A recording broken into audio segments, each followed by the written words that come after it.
Hello दोस्तों, कैसे हैं आप लोग। स्वागत है आपको अपना यूट्यूब चैनल सर्वोदय शिक्षण संस्थान में। एक बार फिर से मैं ज्ञानदीप कुमार आप लोगों के बीच आज लेक्चर 2 लेकर आए हैं। लेक्चर 1 में हम लोग पढ़े थे, क्या पढ़े थे लेक्चर 1 में? Refraction of light. क्या पढ़े थे? Refraction of light. और आज हम लोग पढ़ेंगे रिफ्रैक्टिव इंडेक्स। क्या पढ़ेंगे? रिफ्रैक्टिव इंडेक्स, जिसका हिंदी होता है अपवर्तनांक। तो देखिए, अपवर्तनांक जो है वो रिलेटेड है वेलोसिटी से। तो मान लीजिए, आइए स्टार्ट करते हैं। अपवर्तनांक, रिफ्रैक्टिव इंडेक्स। अगर मान लीजिए कोई भी मीडियम आपका रेरर मीडियम है, कोई भी मीडियम रेरर मीडियम है, तो उसमें आपका स्पीड ऑफ लाइट जो होगा, स्पीड ऑफ लाइट जो होगा वो क्या होगा? Rarer medium. आप समझ रहे हैं? रेरर मीडियम मीन्स जहाँ पे खुला हुआ स्थान हो, खुला हुआ स्थान, उसमें स्पीड ऑफ लाइट क्या होगा? फास्ट होगा। क्या होगा? फास्ट होगा। और दूसरे मीडियम की बात करते हैं। अगर मीडियम आपका डेंसर हो, मीन्स सघन माध्यम हो, रेरर मीडियम कहने का मतलब विरल माध्यम हो, तो विरल माध्यम में क्या होगा? प्रकाश का वेग क्या होगा? फास्ट होगा। अगर आपका मीडियम डेंसर हो, मतलब सघन माध्यम हो, मतलब भारी, मतलब खुला नहीं हो, जैसे वाटर हो गया, वो आपका क्या है? सघन माध्यम है, विरल माध्यम है। सघन माध्यम है, विरल माध्यम क्या हो गया? हवा, एयर आपका विरल माध्यम हो गया, मीन्स रेरर मीडियम हो गया। तो अगर डेंसर मीडियम की बात करें तो उसमें आपका स्पीड ऑफ लाइट क्या होगा? स्पीड ऑफ लाइट स्लो होगा।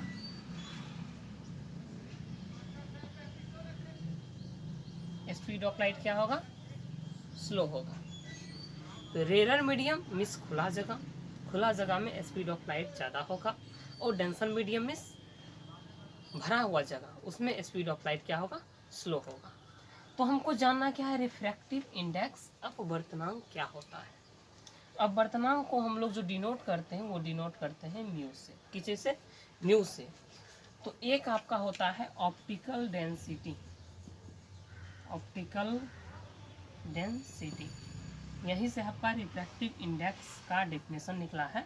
ऑप्टिकल डेंसिटी, ऑप्टिकल डेंसिटी जो है ये आपका वो डेंसिटी मत समझिएगा डी बराबर एम अपॉन भी, घनत्व बराबर द्रव्यमान बटे आयतन, ये डेंसिटी नहीं है, मास का डेंसिटी नहीं है। ये डेंसिटी आपका ऑप्टिकल डेंसिटी है, ऑप्टिक्स का डेंसिटी है। इसको हम लोग बोलते हैं लाइट का ऑप्टिकल डेंसिटी। किसका? लाइट का ऑप्टिकल डेंसिटी। ये डेंसिटी नहीं है, मास का डेंसिटी नहीं है। तो ये आपका हो गया ऑप्टिकल डेंसिटी। और ऑप्टिकल डेंसिटी को जो मेजरमेंट करते हैं, मेजरमेंट कौन करता है? वो मेजरमेंट करता है रिफ्रैक्टिव इंडेक्स। यानी ऑप्टिकल डेंसिटी को मेजर्ड बाय किसके द्वारा? Refractive index. Refractive index measured by refractive index. अब देखिए, ऑप्टिकल डेंसिटी क्या होता है? म्यू, या मेजर्ड बाय रिफ्रैक्टिव इंडेक्स, यानी म्यू को हम लोग रिफ्रैक्टिव इंडेक्स भी बोल सकते हैं।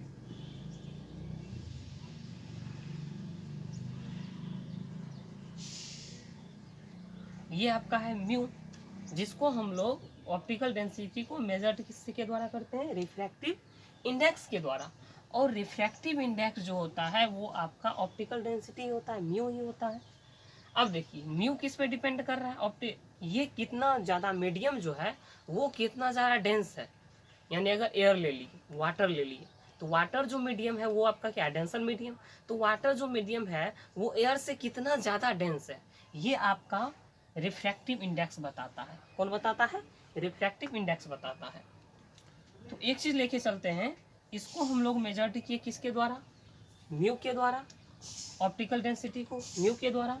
तो म्यू जो होगा आपका ये हो गया। अच्छा, एक चीज़ देखिए, अगर मान लीजिए डेंसिटी को हम बढ़ा दिए,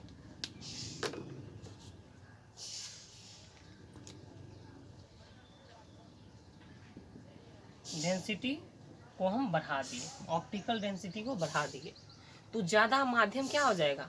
सघन हो जाएगा। घनत्व तो अगर ज़्यादा हो गया तो माध्यम क्या हो जाएगा? सघन हो जाएगा।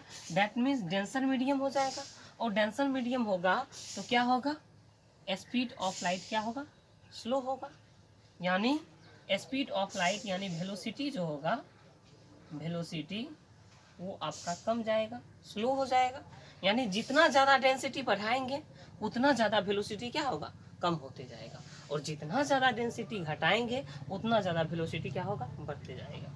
ये दोनों चीज यानी ऑप्टिकल डेंसिटी जो है, ऑप्टिकल डेंसिटी जो है ये वेलोसिटी का जस्ट अपोजिट है। क्या है, जस्ट अपोजिट है। और ऑप्टिकल डेंसिटी को हम लोग रिफ्रैक्टिव इंडेक्स के द्वारा मेजर्ड करते हैं। किसके द्वारा, रिफ्रैक्टिव इंडेक्स के द्वारा। तो रिफ्रैक्टिव इंडेक्स आपका क्या होता है, म्यू होता है। तो रिफ्रैक्टिव इंडेक्स, ऑप्टिकल डेंसिटी जितना ज़्यादा वेलोसिटी उतना कम, और रिफ्रैक्टिव इंडेक्स जितना ज़्यादा वेलोसिटी उतना कम, क्योंकि ऑप्टिकल डेंसिटी को ही हम लोग म्यू बोलते हैं। तो म्यू जितना ज़्यादा तो भी उतना कम, यानी वेलोसिटी उतना कम। क्लियर है। तो यहाँ से हम लोग निकाल सकते हैं कि व्यू जो होगा वो इन्वर्सली प्रोपोर्शनल होगा किसका, वेलोसिटी का। म्यू जो होगा वो इन्वर्सली प्रोपोर्शनल किसका होगा, वेलोसिटी का। क्योंकि अगर हम म्यू का वैल्यू बढ़ा रहे हैं तो भी क्या हो रहा है, घट रहा है। म्यू इंक्रीज कर रहा है तो वेलोसिटी क्या कर रहा है, डिक्रीज कर रहा है। तो यहाँ से म्यू इन्वर्सली प्रोपोर्शनल हो जाएगा किसका, वेलोसिटी का। ये हो गया आपका। तो म्यू जैसे जैसे बढ़ेगा वैसे वैसे भी क्या होगा, घटेगा। यहाँ से ये क्लियर हुआ। अब हम लोग इसके डिफिनेशन की चर्चा करते हैं, डिफाइन इसको कैसे करेंगे। अगर मान लीजिए कि दो मीडियम है,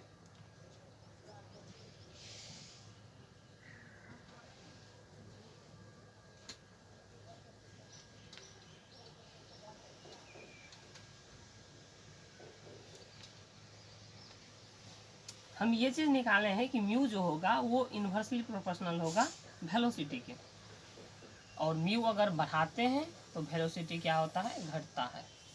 ये चीज़ हम निकाल चुके हैं। अब देखिए अगर हम दो मीडियम सोचते हैं, इसको मान लीजिए मीडियम फर्स्ट, इसको मान लीजिए मीडियम सेकेंड। ये रे आया ऐसे ऐसे चला गया। मीडियम फर्स्ट में जो आपका वेलोसिटी है उसको हम मान लिए v1, और मीडियम सेकेंड में जो आपका वेलोसिटी है उसको हम मान लिए v2। क्या मान लिए, v2। और मीडियम फर्स्ट का रिफ्रैक्टिव इंडेक्स हम मान लिए μ1, और मीडियम सेकेंड का रिफ्रैक्टिव इंडेक्स मान लिए μ2। क्लियर है। अब यहाँ से हम लोग μ2 अपॉन μ1 करते हैं। μ2 अपॉन μ1 करते हैं, क्या होता है,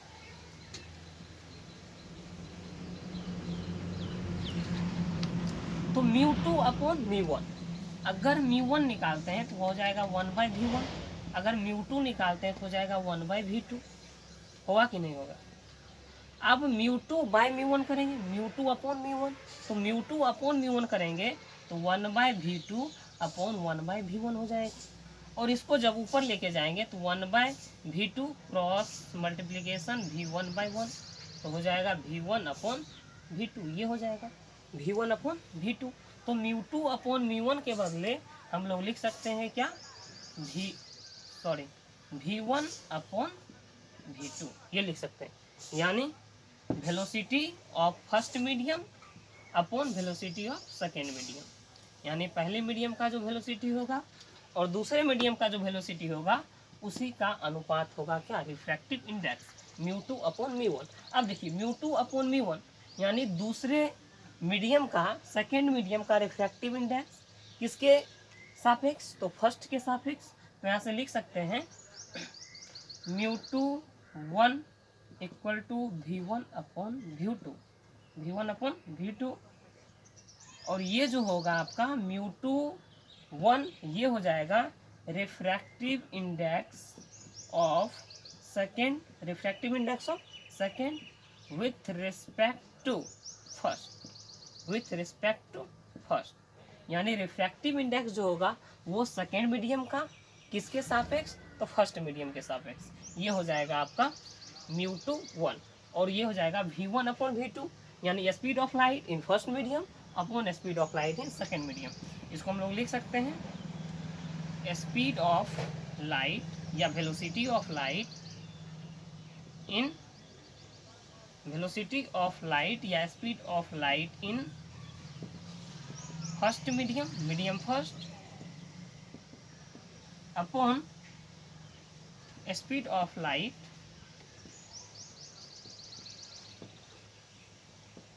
इन मीडियम सेकेंड। ये हो जाएगा।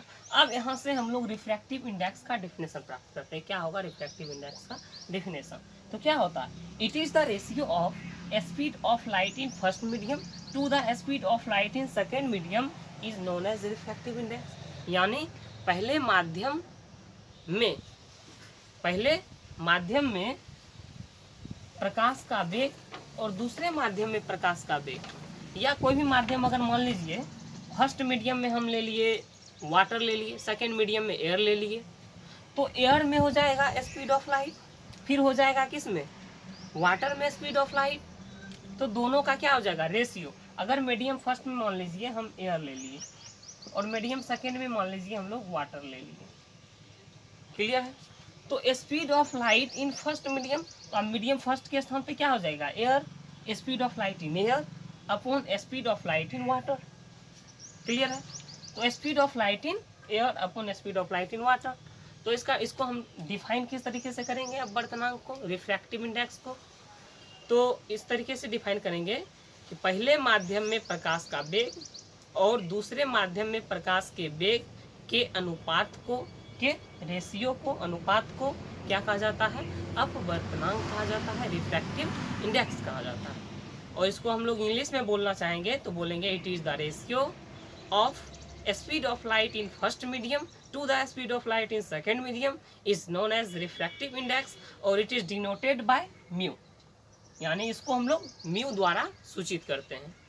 ये था आपका। अगर डिफिनेशन आप लोग लिखना चाहेंगे तो हम 2 बार बोल चुके हैं, आप लोग लिख लीजिए। अब हम चलते हैं एक्स्ट्रा पॉइंट की ओर।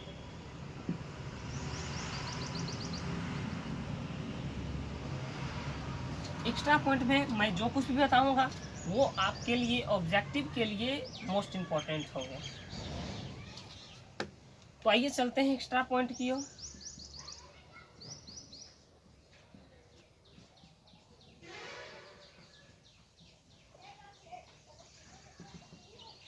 एक्स्ट्रा पॉइंट का फर्स्ट पॉइंट देखिए, अपवर्तनांक का फॉर्मूला हम लोग निकाल रहे हैं μ21 = v1 अपॉन v2।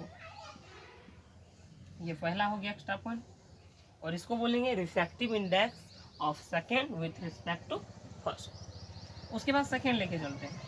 अब देखिए ये है v1 अपॉन v2। अब इसके हम यूनिट की बात करते हैं। क्या यूनिट की?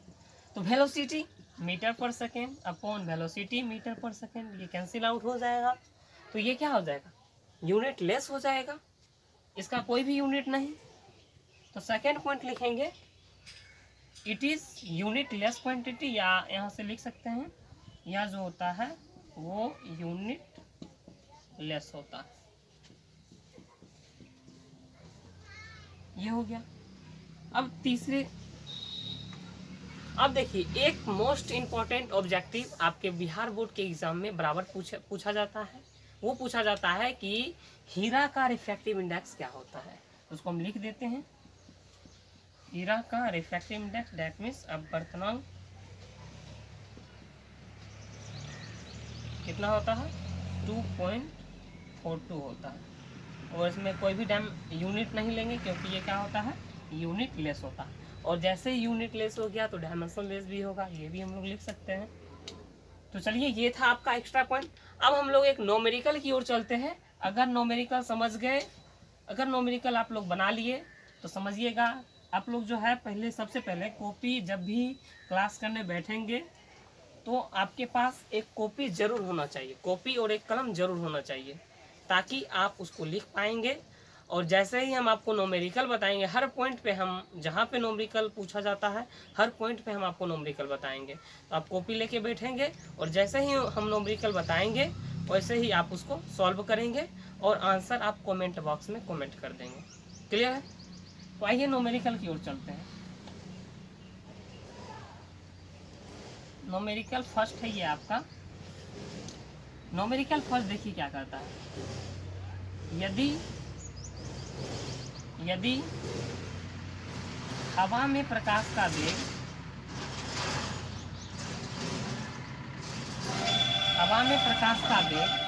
3 गुने 10⁸ मीटर प्रति सेकेंड है तथा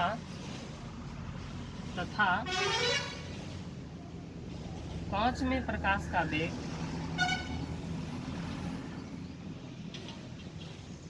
कांच में प्रकाश का वेग 2 × 10⁸ मीटर पर सेकेंड है, तो वायु के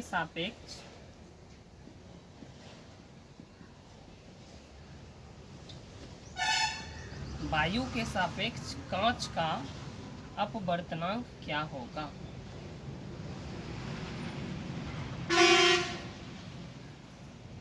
क्वेश्चन को गौर से पढ़िए, उसके बाद इसको सॉल्व करना है। देखिए क्वेश्चन क्या कहता है।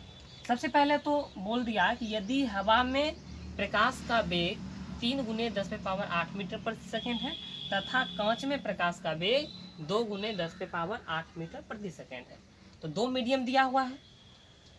एक मीडियम फर्स्ट दिया हुआ है जिसमें आपका क्या है, एयर है, और एक मीडियम सेकेंड दिया हुआ है जिसमें आपका क्या है, कांच है, ग्लास है,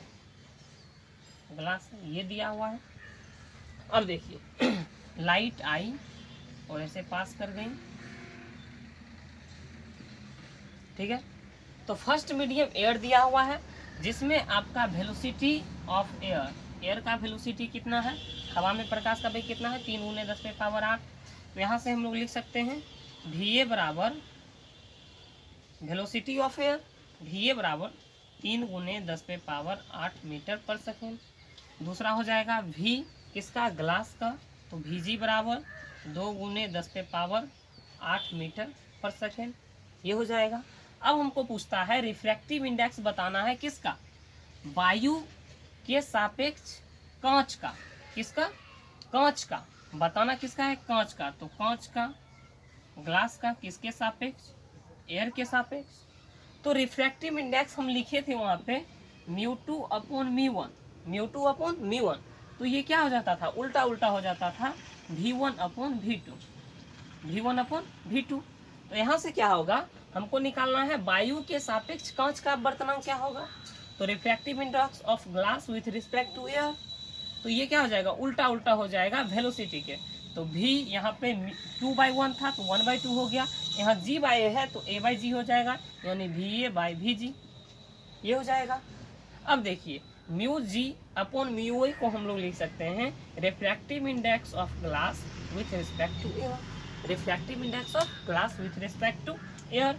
अब ये हो जाएगा रिफ्रैक्टिव, यहाँ से वेलोसिटी ऑफ एयर का वेलोसिटी कितना है, 3 × 10⁸ अपॉन ये ग्लास का वेलोसिटी कितना है, 2 × 10⁸, 2 × 10⁸, 10⁸ से 10⁸ कैंसिल, तो यहाँ से क्या निकल गया 3/2, और 3/2 को हम लोग क्या लिख सकते हैं 1.5, और रिफ्रैक्टिव इंडेक्स जो होता है वो यूनिट लेस होता है, इसलिए 1.5 में कोई भी यूनिट नहीं होगा, 1.5 होगा। अब देखिए ये क्या चीज बताया, रिफ्रैक्टिव इंडेक्स ऑफ ग्लास जो है, ग्लास का जो रिफ्रैक्टिव इंडेक्स है वो 1.5 टाइम्स डेंस है एयर के रिफ्रैक्टिव इंडेक्स से। तो रिफ्रैक्टिव इंडेक्स क्या फाइंड आउट करता है कि कोई भी मीडियम जो है वो कितना ज्यादा डेंस है पहले वाले मीडियम से। दो मीडियम का बात करते हैं रिफ्रैक्टिव इंडेक्स में, तो दो मीडियम में कौन सा मीडियम कितना ज्यादा डेंस है ये हमको बताता है रिफ्रैक्टिव इंडेक्स। कौन बताता है, रिफ्रैक्टिव इंडेक्स। और यहाँ पे रिफ्रैक्टिव इंडेक्स बताया कि ग्लास का जो रिफ्रैक्टिव इंडेक्स है वो 1.5 टाइम्स डेंस है एयर के रिफ्रैक्टिव इंडेक्स से, क्योंकि यहाँ से अगर हम μg का वैल्यू फाइंड आउट करेंगे तो μg बराबर हो जाएगा 1.5 × μA, यानी ग्लास का जो आपका रिफ्रैक्टिव इंडेक्स है वो 1.5 टाइम्स है एयर के रिफ्रैक्टिव इंडेक्स। क्लियर है। तो रिफ्रैक्टिव इंडेक्स हमें क्या बताता है, क्या फाइंड आउट करता है कि कोई भी मीडियम जो है, कोई भी मीडियम का जो रिफ्रैक्टिव इंडेक्स है वो कितना ज्यादा डेंस है किसी अदर मीडियम के सापेक्ष। क्लियर है। उसके बाद हम लोग एक और नोट्स की चर्चा करते हैं जो आपके एग्जाम में कभी कभी ऑब्जेक्टिव क्वेश्चन और कभी कभी शॉर्ट क्वेश्चन में न्यूमेरिकल टाइप से पूछ देता है। जैसे कि अगर कांच का अपवर्तनांक वायु के सापेक्ष 3/2 है तो वायु का अपवर्तनांक कांच के सापेक्ष क्या होगा, ये क्वेश्चन। तो इस क्वेश्चन को सॉल्व करने के लिए देखिए, अगर हम निकालें μ2 1 यानी सेकेंड मीडियम का अपवर्तनांक पहले के सापेक्ष, और इसको हम लिख दें μ12 फर्स्ट मीडियम का रिफ्रैक्टिव इंडेक्स सेकेंड के सापेक्ष, ये बराबर होता है 1। इसको देखिए कैसे होता है, μ1 को हम लोग μ2/μ1 लिख सकते हैं, और इंटू μ1/2 को हम लोग μ1/μ2 लिख सकते हैं। तो μ2 से μ2 कैंसिल, μ1 से μ1 कैंसिल, कितना आ गया 1 आ गया। तो हम लोग लिख सकते हैं कि इसके बदले 1। तो यहाँ से अगर हम चेंज कर दे तो यहाँ से हम लोग लिख सकते हैं refractive index of glass with respect to air cross refractive index of air with respect to glass equals to 1। ये भी लिख सकते हैं, क्यों? तो यहाँ से μg/μa हो जाएगा क्रॉस μa/μg हो जाएगा। तो μg से μg कैंसिल, μa से μa कैंसिल, कितना आ गया 1 आ गया। तो यहाँ से हम लोग क्या फाइंड आउट किए कि अगर ग्लास का अपवर्तनांक वायु के सापेक्ष लेते हैं तो इसका जो फॉर्मूला फाइंड आउट हो जाएगा, ये फॉर्मूला फाइंड आउट हो जाएगा। इसको नोट बना के आप लोग लिख लीजिएगा, नोट बना के ये फॉर्मूला फाइंड आउट हो जाएगा कि ग्लास का जो रिफ्रैक्टिव इंडेक्स होगा एयर के सापेक्ष, ये हो जाएगा 1/रिफ्रैक्टिव इंडेक्स ऑफ एयर ग्लास के सापेक्ष। ये फॉर्मूला हम लोग फाइंड आउट कर लिए। तो यहाँ से अगर एक मीडियम का दूसरे मीडियम के सापेक्ष रिफ्रैक्टिव इंडेक्स दिया हुआ हो तो दूसरे मीडियम का रिफ्रैक्टिव इंडेक्स पहले मीडियम के सापेक्ष हम लोग ज्ञात कर सकते हैं। तो आइए एक न्यूमेरिकल से इसको समझने का प्रयास करते हैं। मेरे प्यारे बच्चों ध्यान दीजिएगा, बहुत ही अच्छा न्यूमेरिकल इस पे आता है। उसका आंसर आप देखते ही उसका आंसर बोल डालिएगा, कुछ नहीं है, सिर्फ ध्यान दीजिएगा। न्यूमेरिकल आज का ये न्यूमेरिकल 2 होगा।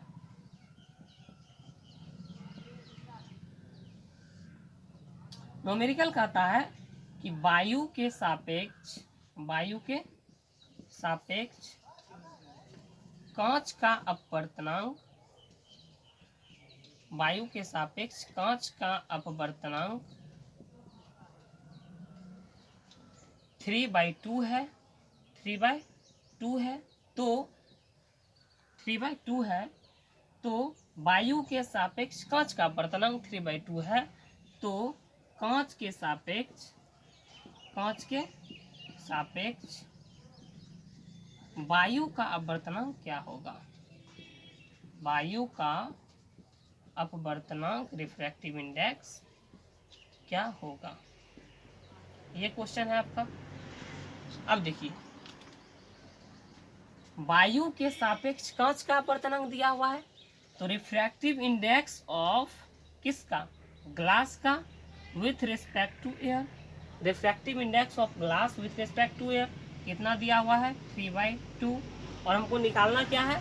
कांच के सापेक्ष वायु का अपवर्तनांक, यानी रिफ्रैक्टिव इंडेक्स ऑफ एयर वायु का अपवर्तनांक विथ रिस्पेक्ट टू ग्लास, ये हमको फाइंड आउट करना है। तो हम लोग जानते हैं refractive index of glass with respect to air होता है refractive index of air with respect to glass, या इसको हम पलट के भी लिख सकते हैं refractive index of air with respect to glass equals to refractive index of glass with respect to air.